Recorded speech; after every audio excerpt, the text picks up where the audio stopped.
উত্তরায় পথচারী দম্পতির ওপর হামলার চাঞ্চল্যকর ঘটনায় জড়িত পুরো চক্রকে শনাক্ত ও 5 জনকে গ্রেফতার করেছে ডিএমপি।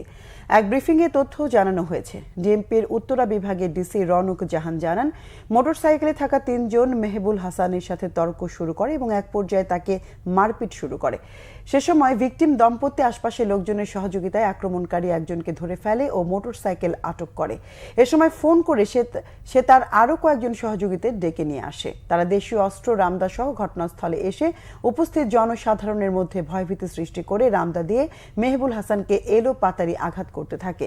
এ সময় নাসরিন আক্তার ইপ্তি তার স্বামীকে বাঁচানোর জন্য চেষ্টা করলে সন্ত্রাসীরা তাকে রামদা দিয়ে আঘাত করে। পরে অভিযান চালিয়ে আসামিদের গ্রেফতার ও 2টি রামদা উদ্ধার করে পুলিশ।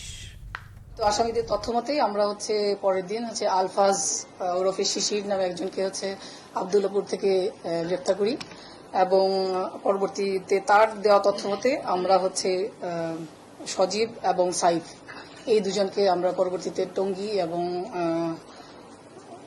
টঙ্গীর মাজারবস্তি এলাকা থেকে তাদেরকে আমরা গ্রেফতার করি এবং আসামিদের সঙ্গে থাকা যে দুটো রামদা আমরা দেখতে পাই সেগুলো উদ্ধার করা হয় এবং তাদের ব্যবহৃত 3টা মোটরসাইকেলের মধ্যে 2টি মোটরসাইকেল আমরা উদ্ধার করতে সক্ষম হই।